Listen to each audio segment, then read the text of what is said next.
लाखों डुबाने के बाद आखिरकार ट्रैक पर लौटा शेयर मार्केट। 18 मार्च से नॉन स्टॉप मिल रहे हैं गुड रिजल्ट्स। हालांकि हम पहले ही ये जानते थे कि 22,000 का लेवल टूटना थोड़ा मुश्किल है, लेकिन इस तेजी का क्या कारण है? कहीं ये कोई ट्रैक तो नहीं? यूएस बॉन्ड क्या है और इसका शेयर मार्केट पर क्या इंपैक्ट पड़ता है? यील्ड क्या है और क्या कहती है यूएस टैरिफ पॉलिसी? दोस्तों, फेब 2025 तक 17 करोड़ के लगभग जिस शेयर मार्केट में इन्वेस्टर्स के डूबे थे, जिसे 29 सालों के बाद सबसे बड़ी गिरावट मानी जा रही थी, अब लगता है वो गिरावट अपनी रिकवरी कर रही है। कई महीनों की टेंशन कि मार्केट उठेगा, नहीं उठेगा और कितना गिरेगा, ऐसे कई सवालों के बाद फाइनली लास्ट वीक अच्छा गया। खासतौर से 20 मार्च 2025 का दिन, जब मार्केट खुलते ही तेजी के साथ ऊपर उठा। सेंसेक्स और निफ्टी दोनों में तेजी एंड ऑफ द डे तक रिकॉर्ड की गई। बीएसई का 30 शेयर्स वाला सेंसेक्स करीब 1000 अंक तक उछला। वहीं एनएसई का निफ्टी भी 300 अंक की तेजी के साथ इन्वेस्टर्स को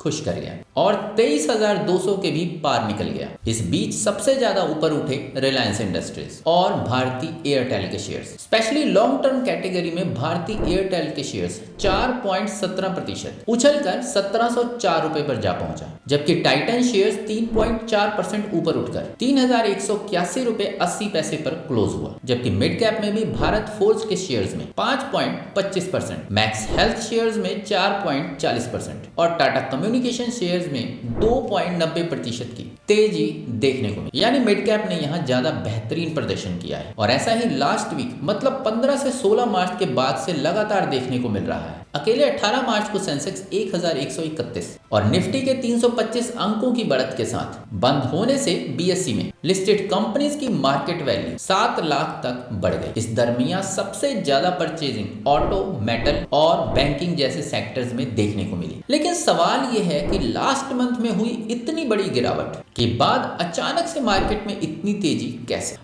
जैसे मार्केट गिरने के एक नहीं अनेकों कारण होते हैं, उसी तरह से अचानक मार्केट में स्पाइक के भी एक नहीं अनेकों रीजन होते हैं, जिनमें से पहला है होप फॉर एफआईआई। ये एफआईआई यानी फॉरेन इंस्टीट्यूशनल इन्वेस्टर्स, जिनका इंडियन शेयर मार्केट में सबसे बड़ा रोल है। इनके शेयर्स बेचने पर जहां मार्केट क्रैश हो सकता है, तो बाय करने पर एक बार मार्केट फिर ऊपर भी जा सकता है, जैसा कि हो भी रहा है। हालांकि एफआईआईज की तरफ से अभी इतनी बड़ी कोई बाय नहीं की गई है, लेकिन लास्ट कुछ दिनों को देखें तो एटलीस्ट 2 बार तो एफआईआईज ने बाइंग की है। पर यहां भी हम ये नहीं कह सकते कि वो कम बैक करेंगे। लेकिन जैसा कि आप सभी जानते हैं कि उम्मीद पर दुनिया कायम है, तो बस मार्केट में भी इन्वेस्टर्स, कंपनीज को यही होप है, यह उम्मीद है कि एफआईआईज कभी ना कभी तो कम बैक करेंगे और बड़े लेवल पर करेंगे। इसी होप में मार्केट धीरे धीरे ही सही, लेकिन वापस से अपने असली अवतार में आ रही है। मार्केट एक्सपर्ट्स की माने तो इस तेजी का दूसरा कारण ग्लोबल बाजारों से मिल रहा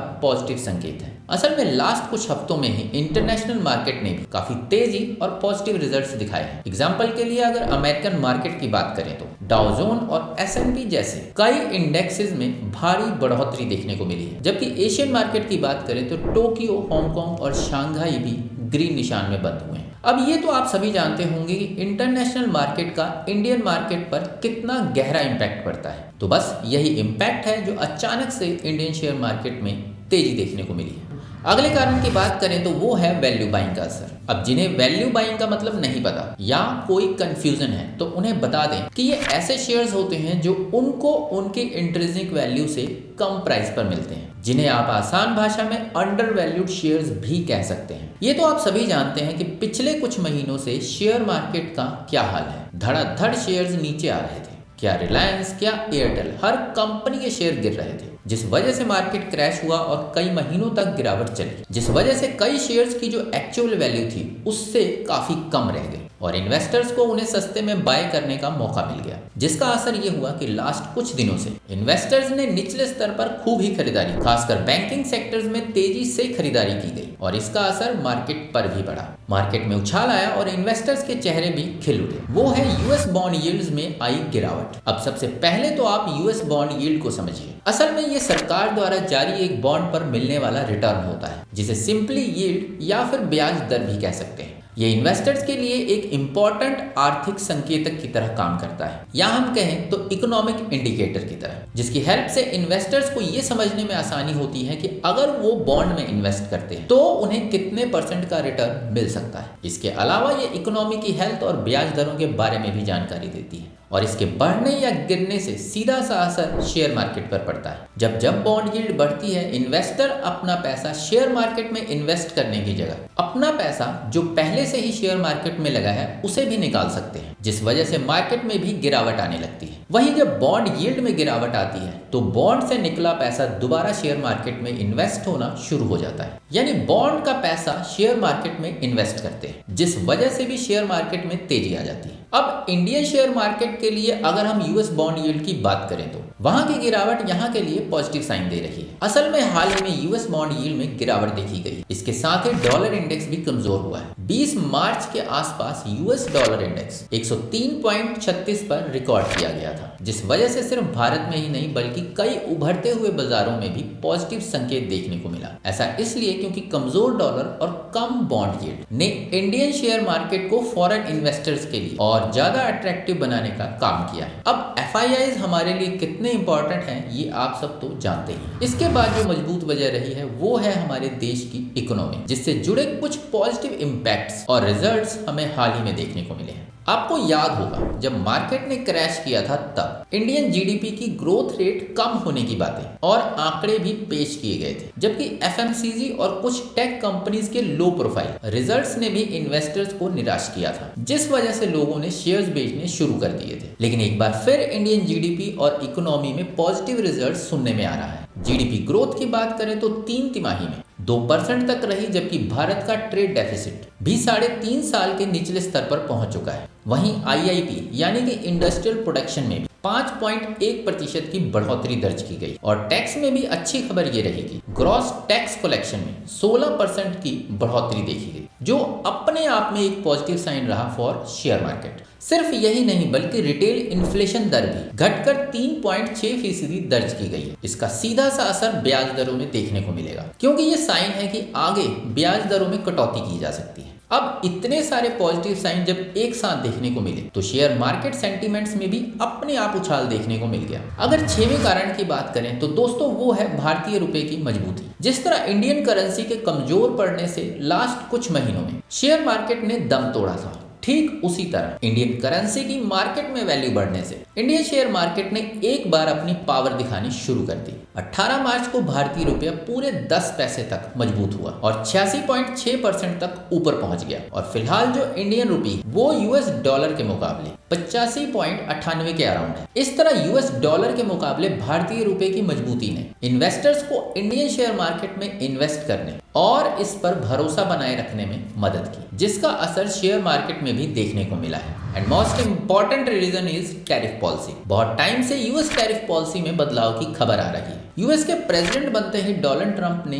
ये ऐलान कर दिया था कि टैरिफ पॉलिसी में बदलाव किए जाएंगे। एक्चुअली यूएस टैरिफ पॉलिसी का बेसिक सा मतलब है यूएस में आने वाली सभी चीजों पर लगने वाले टैक्स सिस्टम, जिसका यूज डोमिसाइल कंपनीज को बढ़ावा देने, डिफेंस में इन्वेस्ट करने और दूसरे कई कामों में किया जाता है। और क्योंकि यूएस टैरिफ पॉलिसी से एशियन देशों के एक्सपोर्ट पर खासा इफेक्ट पड़ता है, तो इसमें हुए छोटे से छोटा बदलाव भी भारत समेत कई देशों के लिए मुसीबत खड़ी कर सकता है। भारत जो अमेरिका के इंपोर्ट एक्सपोर्ट पार्टनर्स में से एक है और साल 2024 में 129.2 अरब डॉलर्स तक दोनों देशों के बीच में बिजनेस भी हुआ था, और भारत से कपड़ा, दवाइयां, खाने पीने की तमाम चीजें अमेरिका में एक्सपोर्ट की जाती हैं। ऐसे में अगर इन पर टैक्स बढ़ाया जाता है तो भारत की कई कंपनीज पर बुरा असर पड़ सकता है। डर इस बात का भी था कि अगर यूएस चाइना पर 10% एक्स्ट्रा टैरिफ लगा सकता है, उसकी स्टील एल्यूमिनियम पर 25% तक टैक्स बढ़ा सकता है, तो भारत पर भी ये नियम लागू हो सकते हैं, जिस वजह से एक नया ट्रेड वार होना जाहिर था। पर फाइनली यूएस फेड ने टैरिफ पॉलिसी में कोई बदलाव नहीं किया है। ब्याज दर भी सेम रखे गए। हालांकि साल के अंत में 2 रेट कट का ऐलान जरूर किया, और ये तो इंडियन शेयर मार्केट के लिए खुशी की बात है, क्योंकि रेट कट शेयर मार्केट में उछाल का कारण बन सकते हैं। इसके अलावा बाजार को रफ्तार देने में सबसे जरूरी हाथ आईटी स्टॉक्स का भी रहा है, जो लास्ट कुछ टाइम से रॉकेट की तरह